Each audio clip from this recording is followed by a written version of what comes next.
சுட்டாங்க போங்க, முடிச்சு விட்டாங்க. தயவுசெய்து மக்களே எல்லாரும் சேர்ந்து கொஞ்சம் ஆண்கள் அணிக்காண்டி ப்ரே பண்ணிக்கோங்க. ஏன்னா நைட்டுக்கு அப்புறம் வீட்டுக்குள்ள ஆண்கள் அணின்னு ஒரு கேரக்டர் இருக்குமான்னு தெரியல. மொத்தத்தை தூக்கி வெளியே போட்டாலும் போட்டுருவாங்க. அந்த அளவுக்கு ஒரு பஞ்சாயத்து நடந்திருக்கு போல. முக்கியமா ஆண்கள் அணி தப்பான ஆள் கிட்ட மோதிட்டாங்க ப்ரோ. இப்படி மோதிருக்க கூடாது. நீங்க யார்கிட்ட மோதிருக்கீங்க தெரியுமா? எங்க அக்கா ஆர்ச்சி ஆனந்தி. எங்க அக்காக்கு ஆண்கள் ஏதாவது ஒன்று நல்லதா பண்ணிட்டாலும் பிடிக்காது.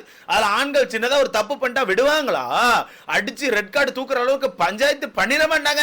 ஸோ தயவு செய்து எல்லாரும் சேர்ந்து ப்ரே பண்ணிக்கோங்க. இந்த வீட்டுக்குள்ள ஆண்கள் அணி ஒரு அணி இருக்கணும்னு நினைச்சீங்கன்னா நீங்க ப்ரே பண்ணிக்கோங்க. இல்ல நைட் ஒரு நைட் காணாம போயிடும் நான் நினைக்கிறேன். நேத்து நைட்டே சொல்லிட்டேன், இந்த வாரத்தை பொறுத்தவரைக்கும் ராஜாங்கம் டாஸ்க் கொடுக்க போறாங்க. இந்த வீட்டுக்குள்ள ராஜா ராணி, காமனர்ஸ், ஒர்க்கர்ஸ், தளபதி, படை தளபதி அந்த மாதிரிலாம் வச்சு ஒரு டாஸ்க் கொடுப்பாங்கல்ல. சீசன் 6ல பார்த்திருப்பீங்க. சீசன் 6 கூட நம்ம விக்ரமன் வந்து ராஜாவா இருந்திருப்பாரு நினைக்கிறேன். அப்போ அந்த இடத்துல வந்து நம்ம அசீம் வந்து படை தளபதியா இருந்திருப்பாரு. அப்ப ஏதோ சம்திங் ஒரு சண்டைலாம் வரும். சாப்பாடுல துப்பி கொடுத்துட்டாங்க, தூண்டு துப்பி கொடுத்தா சாப்பிடு அப்படின்ற மாதிரி சொல்லியிருப்பாரு. அப்படியே இந்த பக்கம் கட் பண்ணி பார்த்தா நம்ம ராணி வந்து சிறு நீர் கொடுங்க, எனக்கு சிறு நீர் கொடுங்க தலைவரே அப்படின்னு வரல கேட்பாங்கல்ல. சோ அந்த டாஸ்க் தான் ரிட்டர்ன் இந்த வீட்டுக்குள்ள வைக்க போறாங்க. சோ ஆல்ரெடி உங்களுக்கே தெரியும், அந்த ரெண்டு ப்ரோமோலயுமே இவங்க பெட்ரூம்ல அடைச்சு போட்டுருக்கு, நீங்க கவனிச்சிருக்கலாம். சோ அது வீட்டுக்குள்ள ரெடி பண்ணிட்டு இருக்க சீன் தான் காட்டுறாங்க. ஒண்ணுமே இல்ல. இந்த டாஸ்கை பொறுத்தவரைக்கும் சில பேருக்கு வந்து கரெக்டான பொசிஷன் இல்ல என்ன பொறுத்தவரைக்கும். ஏன்னா ராஜா ராணி அப்படிங்கிற பொசிஷன்லாம் கரெக்டான பொசிஷன் இருந்தா தான் நமக்கு தெரிஞ்சு கொஞ்சம் இன்ட்ரெஸ்டிங்கா இருக்கும். பட் நான் கவனிச்ச ஒருத்திக்கு நமக்கு கிடைச்ச நியூஸ் படி கரெக்டான பொசிஷன் இல்ல. ஓகே, கரெக்டான பொசிஷன் யாருக்குமே இல்ல. சரி ஓகே ப்ரோ, அப்படி என்ன ப்ரோ பஞ்சாயத்துன்னு கேட்டீங்கன்னா, இந்த டாஸ்கை பொறுத்தவரைக்கும் ஆண்கள் பெண்கள் ஸ்வாப் ஆயிருக்காங்கல்ல, அவங்கள வந்து மாறிக்கலாமா? ஓகேவா? சோ ஆண்கள்ல இருந்து பெண்கள் அணிக்கு பேருக்கு நம்ம சத்யா வந்து ஆண்கள் அணிக்கே வந்துடலாம். பெண்கள் அணில இருந்து ஆண்கள் அணிக்கு பேருக்கு நம்ம அவங்க பேர் என்ன ஆனந்தி இருக்காங்களா, ஆனந்தி வந்து பெண்கள் அணிக்கே வந்துடலாம். சோ இந்த மாதிரி மாத்தி இருக்காங்க போல. இதுல வந்து யாரோ ஒருத்தர் வந்து ஆனந்தி கிட்ட ஏதோ மேன் ஹேண்ட்லிங் பண்ண மாதிரி நியூஸ் வந்துட்டு இருக்கு. அது கரெக்டா தப்பா இல்ல பொய்யா இல்ல ரூமரா எதுன்னு தெரியல. ஆனா நேத்து நைட்ல இருந்து வந்துட்டு இருக்கு. நான் நேத்து நைட்டே சொல்லிட்டேன், அக்கா ஒரு சம்பவம் பண்ண போறாங்க, வெயிட் பண்ணி பாருங்கன்னு சொல்லிட்டு. அது மேன் ஹேண்ட்லிங்கா நடந்திருக்கா இல்ல ஏதாவது ஃபன்னுக்கு பண்ணது இந்த அக்கா எடுத்து உடைச்சாங்க நமக்கு தெரியல. அது நம்ம வெயிட் பண்ணி தான் பார்க்கணும். யார் யாருக்கு என்னென்ன பொசிஷன் கொடுத்துருக்காங்க தெரியுமா? இந்த வீட்டுக்குள்ள இந்த டாஸ்க்கை பொறுத்தவரைக்கும் ராணி யாருன்னா நம்ம சாச்சனா அவர்கள் தான் ராணியா. என்ன ப்ரோ சாச்சனா ராணியான்னு கேட்டா, ஆமா சாச்சனா தான் இந்த டாஸ்க்ல ராணியா. அப்போ ஒரு மாதிரி கிரிஞ்சா இருக்க போது போங்க, கத்திக்கினே இருப்பாங்க. சும்மா நாச்சுக்கும் இந்த டோனை கேட்க முடியல, கத்திட்டு இருக்காங்க. இல்ல ராணின்னு ஒரு பதவி கொடுத்தா சும்மா இருப்பாங்களா? போட்டு கத்திட்டே இருக்க போறாங்க. இல்ல ராஜா யார் தெரியுமா? ராஜா யார் தெரியுமா? ராஜா தான் நம்ம ராணோ. கரெக்டான ஆளுக்கு ராஜா கொடுத்துருக்கீங்களா? என் தலைவன் பாரு அட்டாக்ஸ் எப்படி பண்ண போறான்னு சொல்லிட்டு தான் எனக்கு இருக்கு. ஸோ கரெக்டான ஆளுக்கு ராஜா கொடுத்துருக்காங்க. அடுத்த ஃபர்ஸ்ட் மேன் சொல்லுவாங்களா தளபதி. ஸோ தளபதி வந்து பெண்கள் அணியில் நம்ம அவங்க பேர் என்ன மஞ்சரி இருக்காங்களா, மஞ்சரிக்கு வந்து தளபதினு கொடுத்துருக்காங்களா. அப்போ மஞ்சரி கொஞ்சம் நல்லா பேசுவாங்க. அப்படிங்கும்போது அந்த பதவி ஓகேவா எனக்கு ஃபீல் ஆகுது. பெண்கள் அணியில் மஞ்சரியை பொறுத்த வரைக்கும் அந்த தளபதி போர்ஷன் கரெக்டாக இருக்கும், எனக்கு தெரிஞ்சு நல்லா பண்ணுவாங்க. அடுத்தது ஆண்களை பார்க்க போனால் தீபக் கொடுத்துருக்காங்களாம். தீபக் வந்து ஆண்கள் அணியில் தளபதியாக கொடுத்துருக்காங்க போல. என்ன பொறுத்தவரைக்கு தளபதி தீபக் கரெக்டாக பண்ணுவார், கரெக்டாக பண்ணிடுவார். எனக்கு தெரிஞ்சு அதை நீட்டாக பண்ணிடுவார் தான் எனக்கு தோணுது. ஸோ இந்த டாஸ்க்கை பொறுத்தவரைக்கும் யார் ரெண்டு பேர் குக்கர் தெரியுமா? அதாவது குக்கர்னு சொல்றாங்க, குக் தெரியுமா? பெண்கள் அணியை பொறுத்தவரைக்கும் தர்ஷிகா வந்திருக்காங்க. ஆண்களியை பொறுத்தவரைக்கும் நம்ம விஜய் விஷால் தான் குக்கா.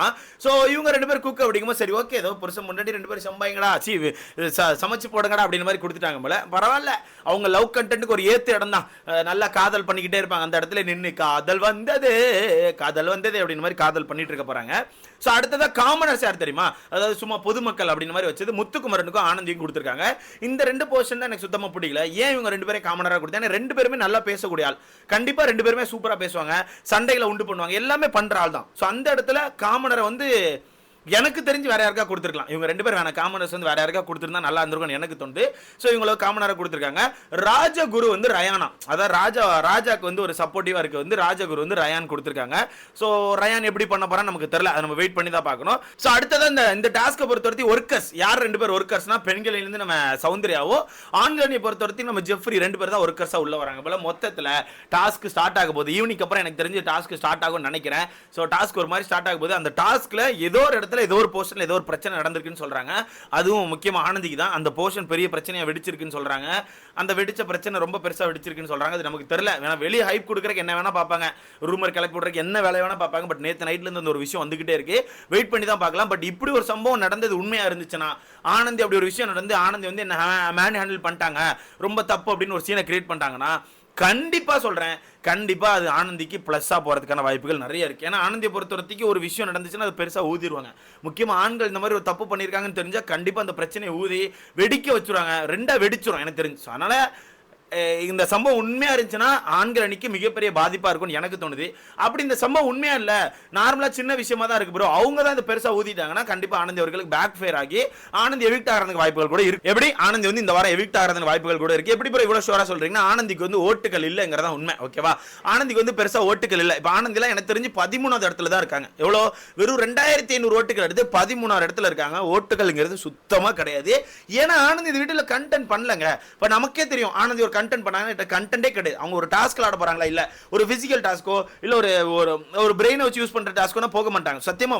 இல்ல ஒரு ஃபோக்கஸ்டான ஒரு மென்டலி ஒரு ஃபோக்கஸ்டான டாஸ்க்கோனா போக மாட்டாங்க. இந்த பிரெயினை யூஸ் பண்ணி ஒரு விஷயத்தை வாசிக்கணும், இல்ல ஒரு விஷயத்தை ஞாபகம் வச்சு ஒப்பிக்கணும் அப்படின்ற மாதிரி டாஸ்க்கு நான் மட்டும் தான் ஆனந்தி போவாங்களே தவிர மற்றபடி கொஞ்சம் ஸ்ட்ராங்கான டாஸ்க்கு போக மாட்டாங்க. ஸோ அவங்க ஒரு டம்மி தான், எனக்கு தெரிஞ்சு சுத்தமான டம்மி தான். பட் ஸ்க்ரீனில் தெரிஞ்சுக்கிட்டே இருக்கிறதுக்கான காரணம் என்னன்னா, நிறைய நான் எப்படி சொல்லலாம், நிறைய மண்டைகள் ஒரு வேலையை பார்த்துக்கிட்டே இருக்காங்க. சும்மா இங்கே உட்காந்து யார் மண்டையை கழுவாங்க, அப்புறம் அங்கே போய் ஒரு மண்டையை கழுவாங்க, அங்கே போய் ஒரு மண்டையை கழுவாங்க, இந்த மாதிரி மண்டையை கழுவி மட்டும்தான் இந்த வீட்டில் சர்வே ஆகிட்டு இருக்காங்க. ஸோ அதனால ஆனந்திக்கு ஓட்டுகள் வரலங்கிறதா உண்மை. 13வது இடத்துல இருக்காங்க. ஸோ அதே மாதிரி அது தொடர்ந்து 12வது இடத்துல சிவகுமார் இருக்காரு. சரி, அவருமே அதே மாதிரி தான் 2500 ஓட்டுகள் எடுத்து 12வது இடத்துல உட்கார்ந்துருக்காரு.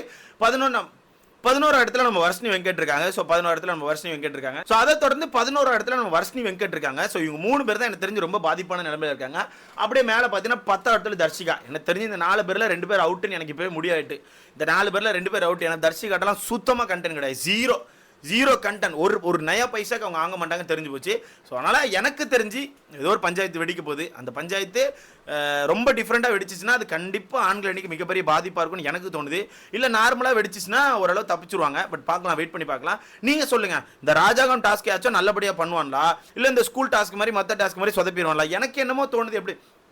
பட் எனக்கு என்ன தோணுதுன்னா, எனக்கு தெரிஞ்சு இந்த டாஸ்க்கை சொதப்பிடுவாங்க. எனக்கு தெரிஞ்சு கண்டிப்பாக இந்த டாஸ்க் வந்து சொல்லியாக சொதப்பி சல்லி ஆக்கி ஒன்றுமே இல்லாமக்க போகிறாங்க. ஏன்னா இந்த மேன் ஹேண்ட்லிங்னு ஒரு பிரச்சனை வரதா சொல்கிறாங்களா, அப்படி ஒரு பிரச்சனை வந்துச்சுன்னா கண்டிப்பாக ஒன்று பெருசாக டாஸ்க் பண்ண மாட்டானு. அந்த பிரச்சனையே பெருசாக இழுத்து கொண்டு போயிட்டே இருப்பானு. அப்படியே இழுத்து கொண்டு போய் ஒரு மாதிரி கொண்டு போயிடுவானு.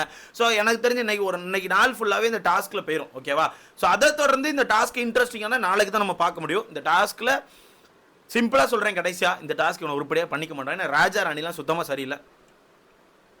ஏன்னா ராணியை பொறுத்தவரைக்கும் எனக்கு தெரிஞ்சு சுத்தமாக சரியில்லை. ஏன்னா வன்மத்தை கக்க தான் பார்ப்பாங்க. ஒருக்கர் சௌந்தர்யா மாட்டிக்கிட்டாங்கல்ல, சௌந்தர்யா போட்டு ராணி வந்து அதை கொடு இதை கொடு காலத்தோட கையத்தோட அப்படின்ற மாதிரி ஏதாவது பண்ண வச்சுக்கிட்டே இருப்பாங்க.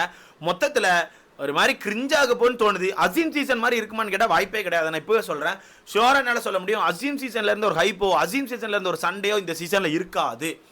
வாய்ப்புகளே கிடையாது. ஏன்னா அசீம் வந்து வாலண்டியரா சண்டை போட்டுக்கிட்டே இருந்தார், வாலண்டியரா சண்டை எடுத்தார். ஏன்னா அசீம் சீசன்ல இது மொக்கையா தான் போச்சு. ஒரு மாதிரி ஃபன் மட்டும் தான் இருந்துச்சு, லைட்டா ஃபன்னு, சின்னதா ஒர்க்கிங் வேலை, அந்த மாதிரி சின்ன வேலைகள் மட்டும் தான் இருந்துச்சு. அந்த இடத்துல பெரிய சண்டையை உண்டு பண்ணது அசீம் மட்டும்தான். ஓகேவா, அசீம் அந்த சாப்பாடை துப்பி கொடுத்தது, தளபதிக்கு துப்பி கொடுப்பீரா அப்படின்ற மாதிரி ஒரு சண்டையை கொண்டு வந்து அது அசீம். அந்த மாதிரி இந்த வீட்டுக்குள்ள ஒரு சண்டை கொண்டு வரக்கு ஆள் இருக்கான்னு கேட்டால் இல்லை. முத்துக்குமரன் ஏதோ ஒரு போர்ஷனில் போட்டிருந்தா கண்டிப்பாக முத்துக்குமரன் ஏதோ ஒன்று பண்ணியிருப்பான். பட் முத்துக்குமரன் எந்த ஒரு போர்ஷன்லையும் போடல. ஸோ முத்துக்குமரன் எந்த ஒரு போர்ஷன் இல்லாத காரணத்தினால கண்டிப்பாக எனக்கு தெரிஞ்சு இந்த டாஸ்க் வந்து டல் ஆகும். ஸோ உங்களுக்கான கருத்துக்கள்னு சொல்லி மறக்காம கமெண்ட்ல போடுங்க. அடுத்த